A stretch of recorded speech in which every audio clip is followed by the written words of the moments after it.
The medical bay was crowded with broken cadets. Beds lined the walls, each filled with someone who had survived the chamber but was not okay. Some stared at nothing. Some cried quietly. Some slept under heavy sedation because they could not stop screaming. The medical staff moved between them, offering treatment, comfort, and in some cases memory suppression drugs. Hana sat on a bed, a blanket wrapped around her shoulders. Her hands would not stop shaking. A Catharian doctor was trying to get her to drink something warm, but Hana just stared at the cup. She had survived the full 3 hours. She was conscious, but her mind felt like broken glass, sharp pieces that did not fit together right anymore. In the bed next to her, Kairos lay very still. His scales had a gray tint to them, a sign of extreme stress in Centauri physiology. His eyes were open but distant. They had given him medication, but it would take days, maybe weeks, for him to fully recover. The top student had been completely destroyed by 3 hours in the chamber. At the far end of the bay, Taman sat on an examination table, while 3 doctors ran tests on him. Scanner after scanner, blood samples, neural imaging. They kept checking, certain they had missed something. No one could go through the panic chamber and come out fine. It was not possible, but every test showed the same result. Taman was completely healthy. His stress hormone levels were actually lower than they had been before the test. His brain showed no signs of trauma. He was, by every measure, perfectly fine. Describe what you experienced, Dr. Helena asked for the 3rd time. She was making detailed notes. Taman thought about it. At first it was scary. There were monsters, things chasing me. I fell from high places. I saw bad things happening. He paused. But after a while I realized none of it was real. My brain was tired of being scared. And I could not leave, right? So I figured I should rest. You just decided to rest, Helena repeated, as if saying it again would make it make sense. My grandmother always said, if you cannot change it, do not waste energy on it. I could not turn off the chamber. I could not make the scary things stop. So I found a corner that felt safe enough and slept. Safe enough, another doctor muttered. In the panic chamber. Safe enough. Well, nothing was actually touching me, Taman explained. It was all in my head. I know the difference between real danger and imagined danger. The danger was imagined, so... He shrugged. So I slept. The doctors exchanged looks that said they were dealing with something completely outside their understanding. One of them excused himself, saying he needed to review the data again. He really just needed a moment to process what he was hearing. News of what happened spread through the academy faster than a hyperspace message. By evening, everyone knew. The human had slept through the panic chamber. The human had napped while other cadets went insane. Some species thought it was funny. Others thought it was insulting. Most thought it was impossible and the story had to be exaggerated, but it was not exaggerated. The monitoring records showed everything. Soon, cadets from other years were coming to the medical bay just to see Taman, to see if he was real. He found it embarrassing. He had not meant to do anything special. He had just been very tired. That night, the Academy's leadership held an emergency council meeting. Representatives from each major species sat around a conference table. Commander Vreelox presented the data from Taman's test, charts, graphs, neural readings. Everything was documented. This raises serious questions about the validity of the panic chamber as a testing method, Vreelox said. If humans can simply sleep through it, what are we actually measuring? A Volthian admiral spoke up. We are measuring psychological resilience under stress. The human did show resilience. Unusual resilience. Or the human showed a lack of proper fear response, a Catharian general countered. His brain may be defective, unable to properly recognize danger. Dr. Helena stood. With respect, his brain is not defective. It is adapted. Humans evolved on one of the most dangerous planets in known space. They learned to live with constant threats. Their psychology is different from ours, not inferior. Different how? Someone asked. We design our tests based on species that evolved on relatively safe worlds. Worlds with few predators, stable climates, predictable conditions. Our psychology is built for order and structure. When that order breaks, we break. She gestured to the data on display. Humans evolved where order did not exist. Chaos was normal. Danger was constant. They adapted to function in that environment. The panic chamber creates chaos and calls it a test. To a human, it is just another Tuesday. There was silence as the council considered this. Are you suggesting we change our testing methods because one species is different? A voice asked. I am suggesting our testing methods reveal our bias, Helena replied. We assume our psychology is universal. It is not. This human has shown us that. The debate continued for hours. Some wanted to disqualify Taman, saying his response was not what the test was designed to measure. Others argued that adaptation was exactly what they should be looking for in officers. The argument grew heated, with deep disagreements about what the chamber was supposed to prove. In the end, they made a temporary decision. Taman's result would stand. He passed the test. But there would be further review. The coalition needed to understand what this meant for training standards across all species. 2 days after the test, Taman was cleared to return to normal duties. He walked back to his quarters hoping things would go back to normal. They did not. Other cadets stopped him in the hallways. Some wanted to shake his hand.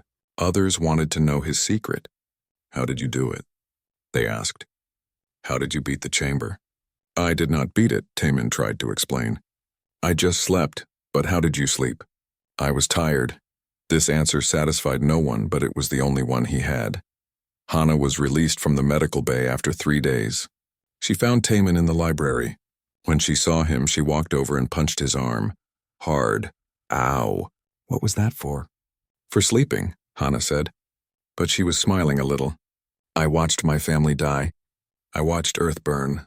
I lost my mind in there, and you took a nap. I am sorry, Taman said, not sure what else to say. Hana sat down next to him. The doctors said I will be okay eventually. They gave me some treatment. Said the trauma will fade. She looked at him. Do you really not have any nightmares from it? Taman thought about this. I remember the scary things. But they were not real. My brain knows they were not real. So no nightmares, and your brain is weird. Maybe. They sat quietly for a moment. Then Hana said, Kiros is still in medical. They say he might need weeks of therapy. He was so proud. This broke him. I did not mean to make him look bad. I know, but you did. Hana leaned back in her chair. The whole academy is talking about you. Some aliens think humans are mentally superior now. Others think we are too stupid to feel proper fear. There are debates happening. Arguments. You have caused a lot of trouble by sleeping. I just wanted to rest. Well, you rested right into becoming famous. She looked at him seriously. This is going to change things, Taman. Not just for you. For all humans in the coalition. They are going to look at us differently now. She was right. Over the next week, Taman was called to meetings with officers he had never met. They asked him questions. They ran more tests. They wanted to understand human psychology better. Some were genuinely curious. Others seemed almost afraid. The most difficult meeting was with Kairos. The Centauri had requested it specifically. They met in a small conference room. Kairos looked smaller somehow, like the chamber had taken something from him that would not grow back. I need to know, Kairos said without greeting. Did you really sleep? Or is that a lie they are telling? I really slept, Taman admitted. Kairos closed his eyes. I was the top student. I trained for months. I used every mental technique my species has developed, and I failed. You did nothing and succeeded. It was not nothing. It was just different. Different, Kairos repeated bitterly. I mocked you. I said humans were primitive, weak. He looked at Taman. I was wrong. You were not wrong. Humans are not better, just different. Like Dr. Helena said. Different, Kairos said again, as if trying to make himself believe it. I need time. To understand. To recover. He stood to leave, then paused. I should hate you. Part of me does. But mostly I am just confused. He left, and Taman sat alone in the room, feeling worse than he had during the actual test. The monitoring room had become chaos. Alien doctors and scientists crowded around Taman's display screen, speaking in a dozen languages all at once. The numbers did not make sense. Could not make sense, and yet there they were. His REM cycle is active, a Volthene doctor said, her 4 eyes wide with shock. He is truly sleeping. Deep sleep. Commander Vreelox pushed through the crowd to see for himself. The human's vital signs were displayed in glowing charts. Heart rate at 60 beats per minute. Stress hormones at baseline levels. Brain activity showing the distinctive patterns of sleep. The neural crown was confirmed to be working perfectly, pumping fear scenarios directly into the human's mind. and the human was dreaming about eating noodles with an elderly woman. "Contact the Overmind Collective," Vreelox ordered. "Tell them we have a malfunction." The technician looked uncertain. "Commander, there is no malfunction. I have run diagnostics 3 times. The chamber is operating exactly as designed. The human is simply not responding as expected." Then increase the intensity. Target his section of the chamber. "Sir, increasing intensity beyond standard parameters could cause permanent damage." "Do it anyway. I need to know if this is genuine or some kind of anomaly." The technicians exchanged glances but obeyed. They adjusted the chamber's settings, increasing the neural stimulation by 40% in Taman's corner. The fear programs designed for human psychology ran at maximum strength. Inside the chamber, the nightmares around Taman intensified. The shadows grew darker. The monsters grew larger. The scenarios became more vivid and terrible. But Taman simply shifted slightly in his sleep, like someone adjusting their position in bed. His brain acknowledged the increased input and then dismissed it. He was dreaming now about a garden. Nothing important, nothing worth waking up for. Hana, still conscious but barely holding on, saw the intensified light show around Taman's corner. The chamber was throwing everything at that spot, and he continued sleeping. The sight was so absurd that she almost laughed. But the laugh came out as a sob. She was watching her best friend sleep peacefully, while she felt like her mind was tearing apart. Kairos saw it too. The Centauri was in bad shape. His scales had lost their shine. He was muttering to himself in his own language, words that made no sense, but seeing the human sleep cut through his madness for a moment.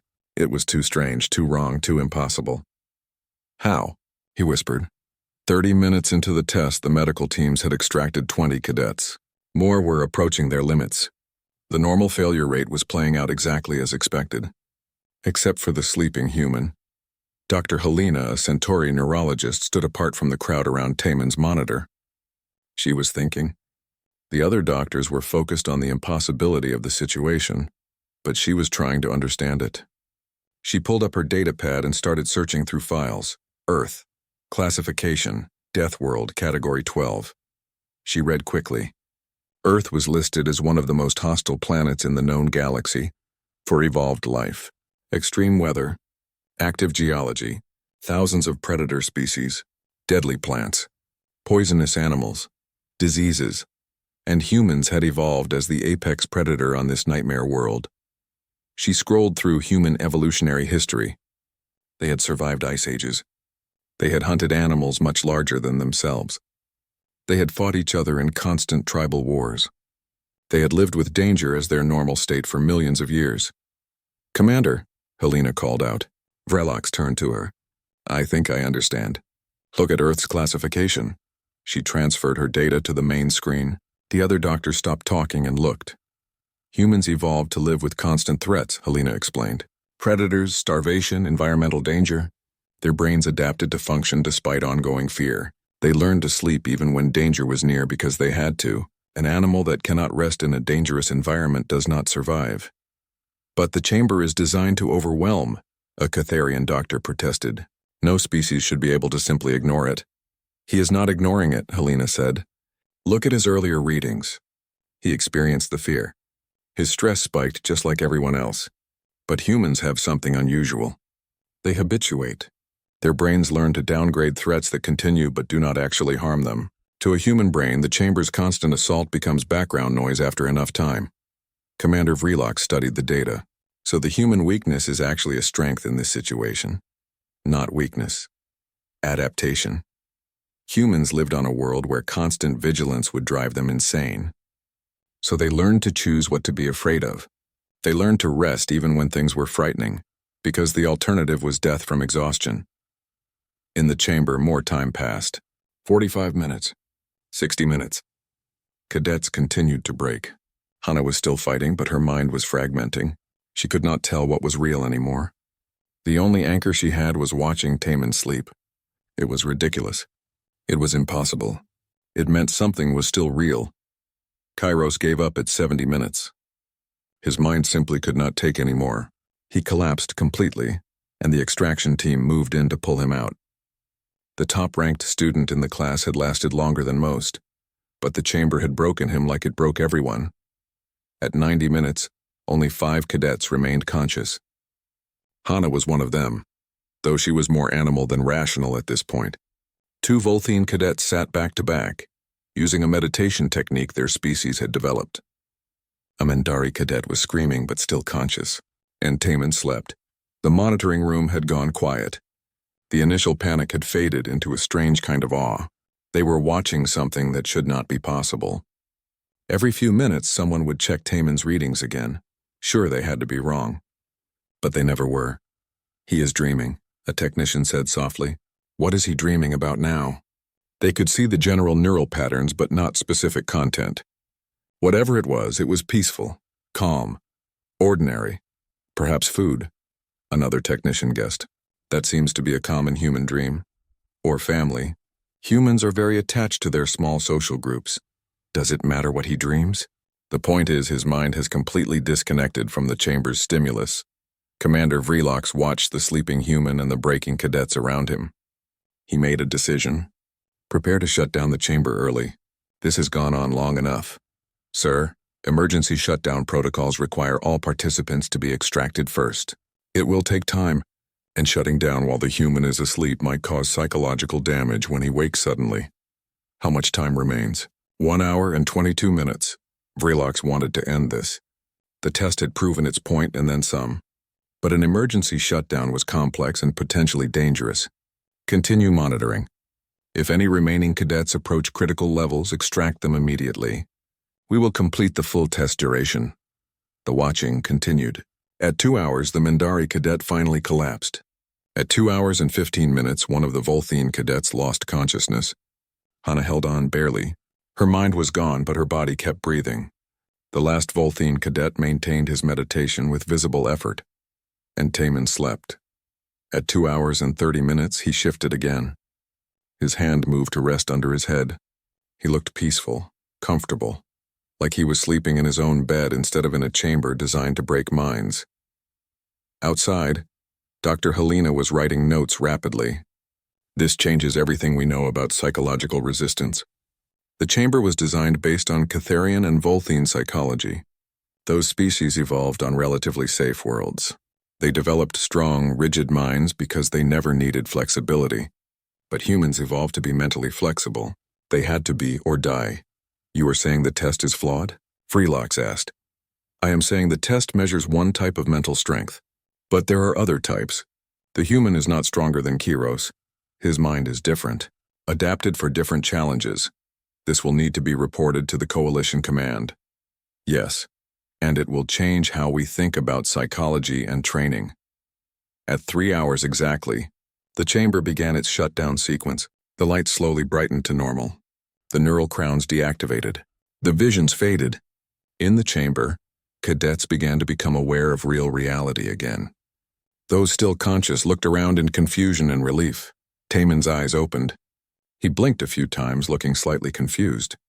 He sat up and stretched, his joints popping.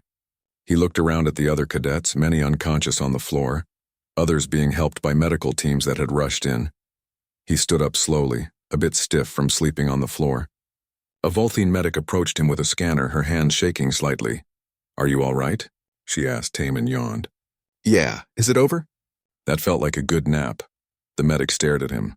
Then she checked her scanner, sure it must be broken, but it showed the same thing as the monitors outside. The human was fine. Better than fine. He was well rested. The inside of the panic chamber was enormous. The sphere stretched 40 meters in every direction, its walls covered with millions of tiny lights that pulsed like living things. The floor was smooth and slightly warm under Taman's boots. The 40 cadets spread out, looking around nervously. Medical technicians moved quickly, placing neural crowns on each cadet's head. The device was cold against Taman's skull. He felt tiny needles press against his scalp, not quite breaking the skin, but there. The crown hummed softly. "Neural interface connected," a voice said over the speakers. It was one of the Overmind collective technicians, beings who existed as pure consciousness. They had designed this chamber. Beginning calibration. Taman's vision blurred for a moment. Colors became too bright, then too dark. His hearing went fuzzy like he was underwater, then snapped back to normal. The crown was learning his brain, mapping his neural pathways. It felt invasive and wrong. Across the chamber, Cairo stood with his spine straight, his scales perfectly still. He looked confident, or at least he was trying to. Near the wall, the three Catharians from the cafeteria huddled together, touching antennae, drawing comfort from each other while they still could. Hana found Taman in the crowd. She stood next to him, and neither of them spoke. What was there to say? Calibration complete, the voice announced. The test will begin in 30 seconds.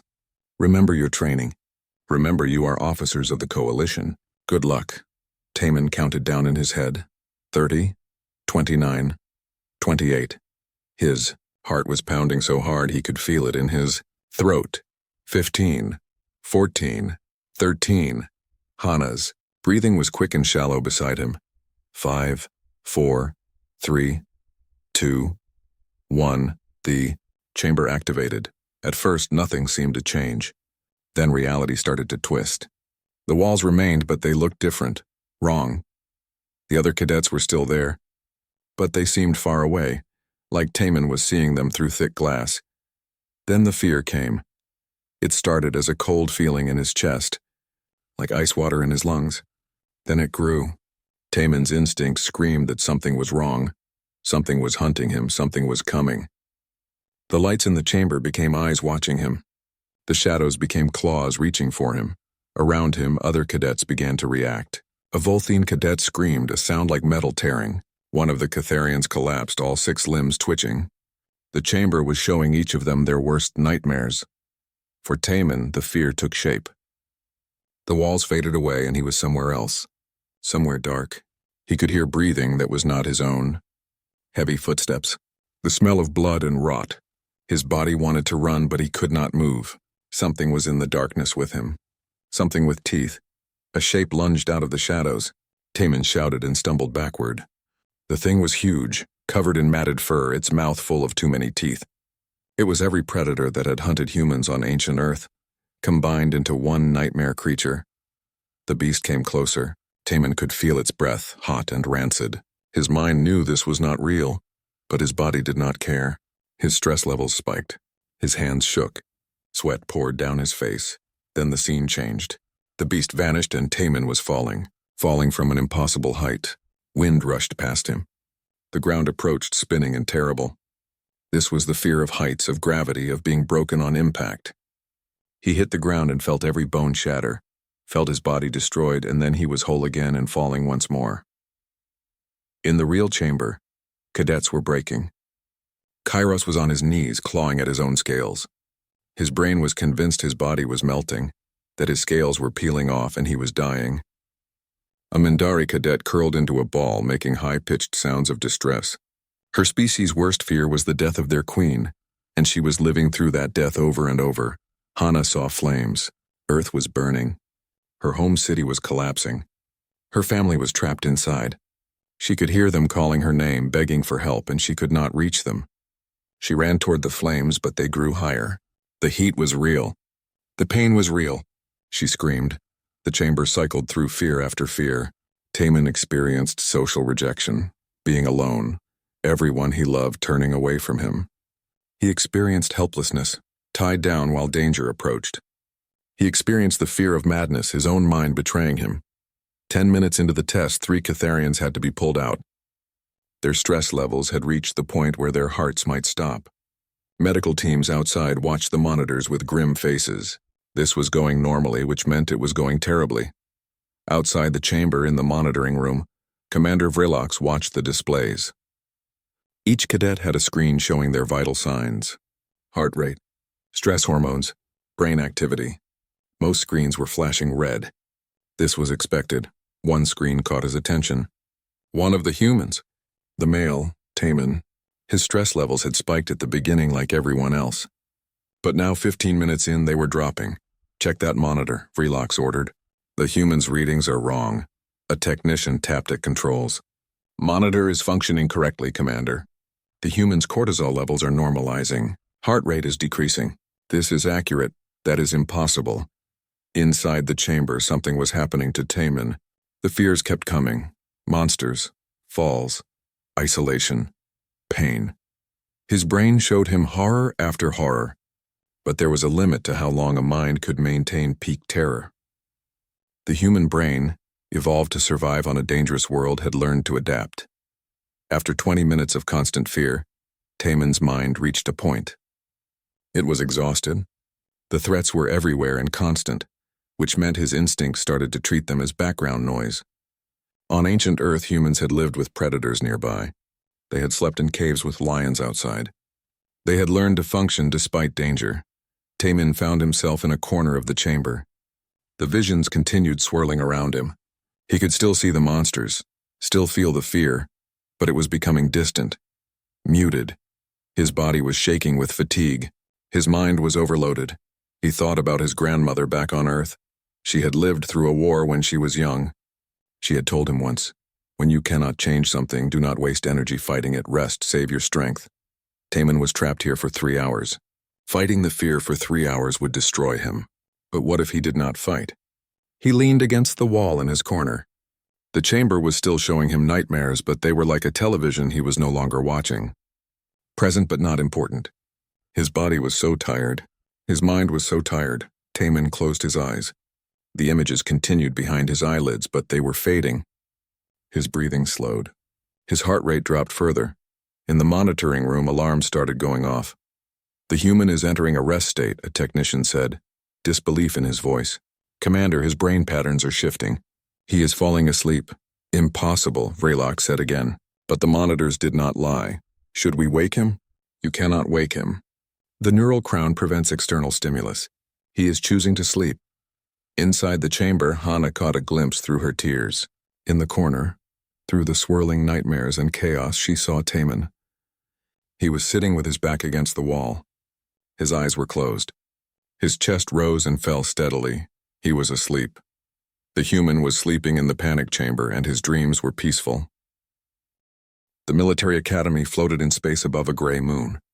Inside the massive station, young soldiers from 17 different alien species trained together. The hallways buzzed with strange languages and the sound of boots on metal floors. This was where the Galactic Coalition turned cadets into officers who would serve on starships across the galaxy. Taemin walked through the crowded cafeteria, his tray balanced in one hand. He was human, which made him unusual here. Earth had only joined the Coalition 2 years ago. Most of the other species had been part of this alliance for decades, some for centuries. They looked at humans with curiosity, sometimes with suspicion. He found his friend Hana sitting at their usual table near the large window that showed the stars beyond. She was reading something on her tablet, her dark hair tied back in a simple ponytail. When she saw him, she pushed the tablet aside. "Did you hear?" she asked before he could even sit down. "Hear what?" Taemin set his tray down and took the seat across from her. "The panic chamber. They announced it this morning. Our group is scheduled for next week." Taemin felt his stomach tighten. Everyone knew about the panic chamber. It was the test that every second-year cadet had to face before advancing. The test that made strong soldiers cry. The test that had driven 12 cadets completely insane over the past 10 years. "Next week," he repeated slowly. "That's fast," Hana nodded. "Commander Vraylock's posted the roster. We're in the same group, at least. 40 cadets total." Taemin picked at his food. Around them, other cadets were talking about the same thing. At the next table, 3 Catharians clicked their mandibles together in their language. They looked worried, which was saying something. Catharians were insect-like aliens who lived in hive minds. They were supposed to be mentally tough. A shadow fell across their table. Taemin looked up to see Kiros standing there. The Centauri cadet was tall, his scales gleaming green and gold under the cafeteria lights. His eyes, which could see heat and movement better than human eyes, fixed on Taemin with obvious dislike. "I saw the roster," Kiros said. His voice was smooth but cold. "Humans in the panic chamber. This should be entertaining." "We'll do fine," Hana said sharply. Kiros laughed. "Your species has been in space for barely a century. You have no idea what the chamber does. It reaches into your brain and finds every fear your species evolved to have. It makes those fears real." He leaned closer. Catharians face losing their hive connection. Volthene face their sun dying. What will humans face? Being alone? Falling from high places? Your primitive fears will break you in minutes. "Maybe," Taemin said quietly. "Or maybe not." Cairo straightened up, his scales rippling. I am ranked first in our class. I have trained my mind for this. You humans will be the first to fail." He walked away without waiting for a response. Hana watched him go, her jaw tight. "I hate how he talks to us." "He's scared," Taman said. "What?" "He's scared. That's why he's being mean. Everyone is scared of the chamber." Taman took a bite of his food. It was some kind of protein paste that was supposed to be nutritious for multiple species. It tasted like cardboard. Being mean makes him feel stronger. Over the next few days, the atmosphere in the academy changed. The cadets scheduled for the panic chamber walked around with tension in their shoulders. Some studied obsessively as if information could prepare them. Others tried to act normal, laughing too loud at jokes, pretending they were not afraid. Taman spent time in the library, reading about the chamber. The official records were not helpful. They just said it was a psychological endurance test that used advanced neural interface technology. What that meant in practice was harder to find. He did find the statistics. 73% of cadets failed. Failure meant your stress levels went so high that the medical team had to pull you out. Some cadets came out screaming, some came out silent and empty. All of them were changed. The success rate varied by species. Vulthine had the highest success rate at 42%. Mendari had the lowest at 18%. There was no data for humans because no human had ever taken the test before. Taman and Hana would be the first. The night before the test, Taman could not sleep. He lay in his bunk and stared at the ceiling of his quarters. His roommate, a Catharian named Klixik, was also awake. Taman could hear the soft clicking sounds the alien made when nervous. "Are you afraid?" Klixik asked. His translator device turned the clicks into words. "Yes," Taman admitted. "There was no point in lying. My clutchmates who took the test last year said it was like dying. They said the fear was so strong they forgot who they were." Taman turned his head to look at the Catharian in the other bunk. But they survived. Barely. One still has nightmares. He screams in his sleep. Klixik was quiet for a moment. "What do you think humans will see?" "I don't know. Monsters, maybe. Darkness, being hunted."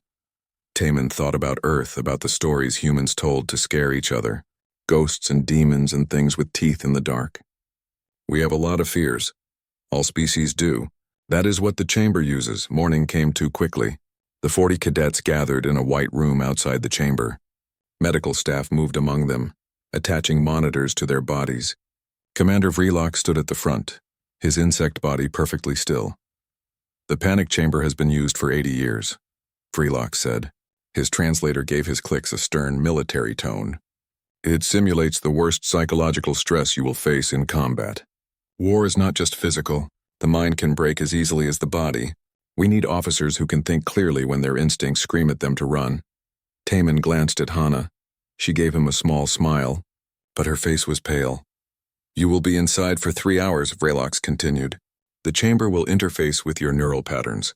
What you see and feel will be different from the cadet next to you. Your species' deepest evolutionary fears will be used against you. Your only job is to remain conscious and coherent. If your body's stress reaches fatal levels, you will be automatically extracted." He paused, his compound eyes scanning the group. "Some of you will fail. There is no shame in this. The chamber breaks even the strongest minds.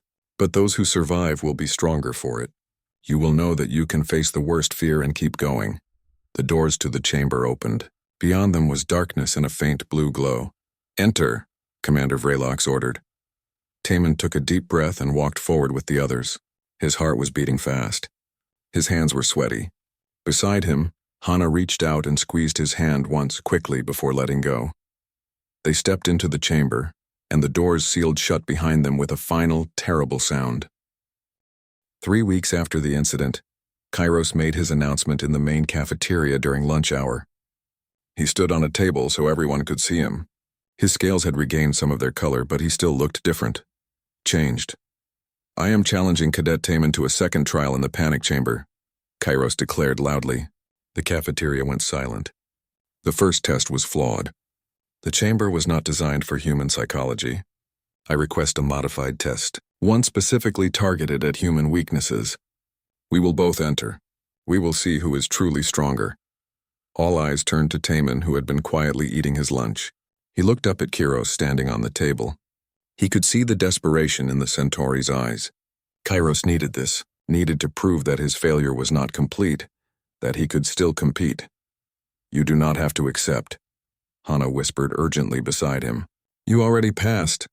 This is about his pride, not about testing. Taman knew she was right.